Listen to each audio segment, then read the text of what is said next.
Paltrocast. Thank you for taking the time. Obviously, a longtime fan and admirer of both of you, professionally speaking, of course. But this new single of Evidence, not out yet to the public, so I consider myself special for having seen it. Before I ask about Evidence, how you both doing today?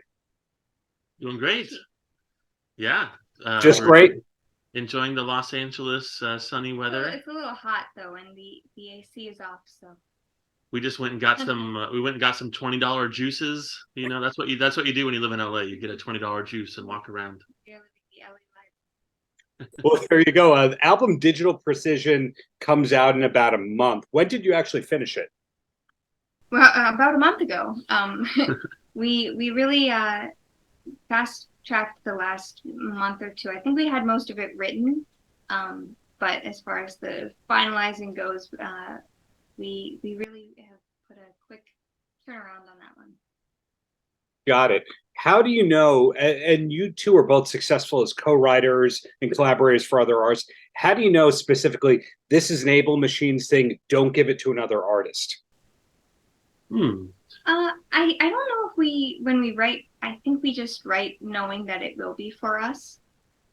Usually it stems from a more personal idea or problem that we're having versus someone else's issues that we can kind of fill in the blanks for. But yeah, I feel like at this point we've sort of created our own sound, so I don't know if we could give these songs to anyone and it would have the same the same effect. Yeah, so Evidence, which I called out to before, it's the new single. It's a really fun and funny video. When did you film that? I think was it June? Yeah, we did it in June. Did it pretty quick. And yeah, we direct all of our own videos and edit them and do all that. So this is the first time we've had other people involved, because usually us two just do it.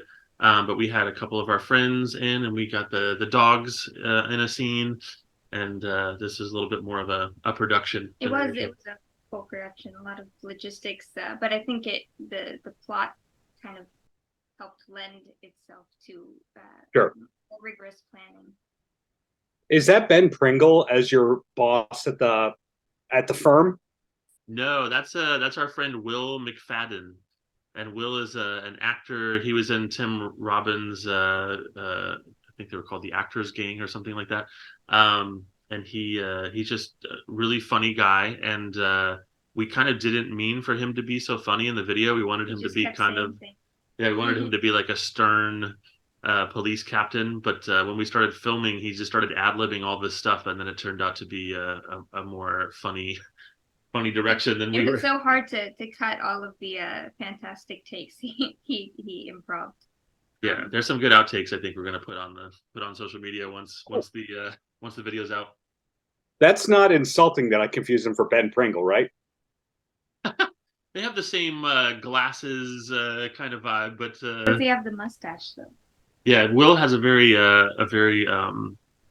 signature mustache. Got it. So we see in the video too. So Linus, you test out a lot of donuts for the video. That is fantastic. Were the donuts from a specific place?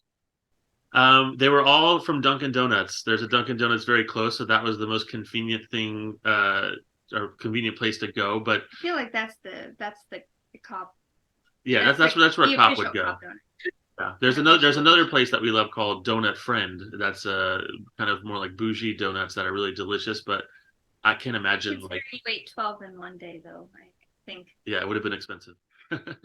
One thing I've heard from people who film commercials with food or drinks is they have to do so many takes that they eat so much of that they never want to have it ever again in their life. Did you get sick of donuts from this shoot? For about 2 weeks, yeah, I could not look at it. Oh, you did. I'm back in donut mode now, but yeah, I did eat so many of them. A dozen donuts in a 3-hour period, and you were actually eating them too. Each day, yeah. So that like part of the joke was that I was going to be eating a donut in every single scene of the video, which I am. But we wanted to have them be different donuts and in different stages of being eaten. So there's probably more planning went into that than you would imagine. Putting you both on the spot here, Where did the cops donut stereotype come from? Like, I remember Wayne's World had that reference, but I don't remember so much in the 70s cop shows them being into donuts. Yeah, I'm not sure where that really came from either. It's definitely like a trope now. So like we just thought, oh, I mean, I wanted to be kind of like the goofy, annoying cop, and she was like more of the badass like leader. Food is always funny though, so I think donuts was the most obvious choice. Yeah, I was doing like comedy TikToks for a while, and I have one character that's always eating something, and it's just a funny like comedy accessory to be eating like a bag of chips or a donut or something while you're. Yeah. It actually makes it easier to act. Didn't Brad Pitt have a role or two where he did that? Was it Yeah. 11 or Snatch or some movie he was eating in every scene? Yeah, I think it was like Ocean's 11 or something. Yeah, it definitely makes you act different because it's such a casual thing to do, and so when you're eating a donut, it just makes you feel funnier or more, I don't know, confident or whatever. Now, in terms of preparing the evidence, looking busy like you're looking at the evidence, are you a fan of procedural shows in general? Uh, I actually love forensic files and all those kind of shows, like the kind of the murder mystery shows. I don't really like the like. Well, I shouldn't say I don't like, but I don't watch like Law and Order or CSI or shows like that. But I really love the real like true crime kind of shows, as long as they don't have dramatic reenactments. That's the only thing that I don't like about the like whenever you're watching and like they have all these like news clippings and stuff, and then they do a flashback, but it's like actors playing the murderers. That drives me crazy. But I can imagine. But was there preparation needed for this kind of a role? Because a lot of people would holding stuff, they would be self-conscious of, am I holding this correctly? Do I look correctly in the police precinct or anything like that? Any nerves about that, Tay? well, luckily, I think it was such a kitschy, campy idea, and we wanted it to kind of come across that way, that if we are not following the correct procedures, which, I mean, you eat a donut out of the evidence bag, I think it's more for the metaphor than it is for the actual by the book procedure, because I think we would both be fired. yeah, and Tay's an actress, so she actually knows how to do it, but I am not. So I was just trying to be goofy, and I did have to shave my facial hair into a mustache, and unfortunately, I did it about 2 weeks early before we actually ended up shooting the video. So I just had to walk around looking like To Catch a Predator guy or something. Right. And then to your credit, you also eat a donut out of the trash, or it's implied that you do. Well, that's something that I just do normally, so that wasn't that unusual. But the mustache. The pastry out of the trash, I think that originated with George Costanza eating the eclair on Seinfeld. Yes, good reference. So that's an homage to Costanza, right? Well, it is now. That's what I'm going to say in every interview, just for extra cred. So again, a big fan of what you both do in and out of this group. But what's coming up for Able Machines? I know you made it over to Japan. There's this full-length album, etc. What am I allowed to know, rather, than the press release, what it tells me? Well, I think you're allowed to know pretty much as we actually know. Yeah, we have our album coming out September 29th, which is in the press release. Other than that, we don't really have any like surprises. What we're trying to do is just get some tours happening so we can reach other cities. And because so far we did our Japan tour, we did San Francisco, we're about to do Los Angeles, but we'd really like to hop on a tour just so we can play in front of people that we can win over and sort of build this thing. And we're also going to be doing an acoustic version of this new album, like we did with our album. And then I think our next full release is going to be a covers album. We got some really good covers. I think you'll appreciate some of them. There's some good 90s, like our version of some 90s stuff on there. When somebody comes to see you live, is it just Able Machines, or is it Able Machines stuff that you've done in other projects and a cover or two? It's mostly just Able Machines, and we actually do some of the covers that we've released as part of our record. But it's pretty stripped down to Able Machines exclusive material. Yeah. So as the story goes, you two met through Craigslist. Are you the first ever positive Craigslist story? I hope so. My mother, I'm sure she cringes every time she is reminded that we met on Craigslist. I'm pretty sure. Do you know the band Erasure? Oh yeah. I'm pretty sure they met through an ad because when we first started, someone sent me that and they said, "Oh, Erasure totally met that way." And I read an article, and sure enough, they posted an ad. So I think it's been done before. I mean, I would have to say most of the bands that I played in the past, like a lot of them were started with answering an ad, especially in the '90s. That was a very common thing to do. Oh yeah. The recycler and all that. Although I'm really surprised that we hadn't like officially met before. Right, like that's how we found each other. But we've definitely been in the same musical circles and friend groups and social groups. Yeah, it's one of those LA things where you meet someone and then you know like all the same people and you're like, how have we not met before? So In terms of band ads, I think Metallica's on that list, Motley Crue, Kiss. A lot of the bands met through ads. It's just for some reason there's the Craigslist stigma because of all the headlines. yes. Well, I haven't murdered her yet, but I'm playing the long game. Then who's going to be in the reenactment? Because they're going to have to find a 6'4", 6'5" dude. Yeah, they're going to find a very handsome ginger man to play me. I think Louis. And then outside of Able Machines, Tay, are you allowed to say what you're working on or what we can look forward to, or is it all Able Machines all the time, forever and ever?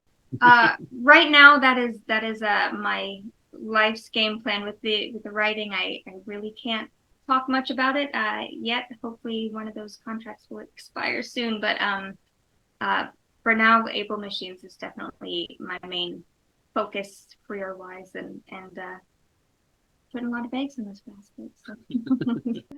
Fingers crossed. Linus, same question at you. Bowling for Soup stuff? Did I read correctly? Yeah, I'm always working with those guys. They just put out we re-recorded a lot of their hits. Like, a lot of bands are doing that so they can own the masters and do sort of the Taylor Swift thing where you slightly update them. So I re-recorded a lot of their big songs like 1985 and Come Back to Texas and all that kind of stuff. But they're pretty clever about it. They changed a couple things. They updated some lyrics. And it was fun to do. It was a challenge because those original songs had been, made by some really great people, produced by Butch Walker and mixed by Tom Lord Alge. And so it was fun to produce and mix that record and try to make it stand up to those original recordings. And so far, people are saying that it has. So I feel a sense of accomplishment. With the Taylor Swift re-recordings, a lot of people make the joke because they have the parentheses Taylor's version. Right. Can we expect a parentheses Linus's version on any of that? I'll have to talk to Bully Pursuit about that, but I don't really imagine they're going to be re-pressing the record to fit that in. But that's a really, really good suggestion. I'll put that in the contract. You should make a pressing just for your personal. Every single track has to have that in the metadata. And then eventually it has to overtake everything in SEO. And then everything you ever work on, parentheses, Linus's version. Free idea for you. Well, two quick questions and then I let you go. And the first one has nothing to do with Able Machines being great and having new music. It's what should we be watching on television? The wife and I, every time we start a new show, we binge it in 3 to 5 days and we go, what's next? We're going to be done with jury duty in a day or two. And we need to know what's next. Well, Darren, I hate to break it to you, but you were asking the two wrong people because between the two of us, we'd never watch any sort of current I watch shows. History Channel World War II documentaries, and yeah, she's like an old man and like watches all this educational stuff. I'm like a 20-year-old. I've been watching you watch Twitch. Yeah, I watch Twitch streams all the time now, and I just like put them on while I'm working, and so. And I watch a lot of news, which is kind of depressing, but it's interesting as a observer of people because there's lots of crazy things going on in the world right now. But yeah, every time I think the last show that I watched was Squid Games, just because I knew I would like that whole like Hunger Game like challenge, contest kind of thing. So I binge watched that. But every time I try to sit down and watch a show, I start looking at my phone. I start like thinking about stuff I should be doing, and I feel guilty. And so I just have a terrible. I need to make more time to do it because I do envy people who can turn off their brains for an hour and watch a show. Dark, if you haven't seen it, it's on Netflix. Okay. German. It's Yeah, that's a pick. That's a pick, all right. And the last question I have for you is, what's the last concert that either of you went to for fun? Not because you were co-writing with them, they were friends that you owed a favor to, that you had to pick up some money from, because that's how you collect from people. What's the last concert that both of you went to for fun? Well, both of us. What's the last show we went to? We went to Blondie. Oh, yeah, we went to Blondie, and we went and saw this Swedish artist named Tuva Styrke that we really like. I have been seeing this band in LA, who you should check out, Darren. They're called the Uni Boys, and they're just these really young kids, but they literally look like they were plucked out of like 1978. Like, and they play that kind of music. They sound like the Records or the Knack or like one of those kind of bands. Really? I don't even think they realize how authentic they are, but they're so good. And all of my music nerd friends in LA like are in love with them. So like when I went last week, and it was like a who's who of songwriters and stuff like that. So I think they're the next band. They tour with the Lemon Twigs, so they're kind of in that whole scene. The Lemon Twigs actually produced their new record. Wow. Yeah. I didn't realize the Lemon Twigs were old enough to have proteges, but they now have protegés. They do. There's another band called Tchotchke, and it's their girlfriends, and that record is really great too. So, yeah, they're protegizing all over the place. This group that you just described, to Uniboys, you said it was called? Uni Boys, yeah, UNI. Uniboys. Yeah. It sounds like how Greta Van Fleet, when you ask them, they go, "We don't listen to Led Zeppelin. We've never heard Led Zeppelin. We don't know what you're talking about." It sounds like they do that with the records and the power pop stuff. Well, it's sort of the opposite, I would say, because they actually really do. They do listen to all that stuff. Like I follow one of the kids, and he posts stuff that I've never even heard of from that era, and I'm like a collector, you know. But there's something about them where when you watch them, it doesn't feel like they're cosplaying or something. It like feels really authentic, and they're just really good. And as someone who is too young to have seen those bands from the late 70s that I love, it's awesome to see this young band, and the audience is really cool too. Like, you know, because sometimes when people play power pop, the audience is maybe not so hip, but there's all these like, you know, cool hip people listening to power pop, and it makes me happy. The most accessible music for the least accessible people and exposure ever is power pop. And that's what we've learned all these decades. And it's funny that the word pop is short for popular, and it's not.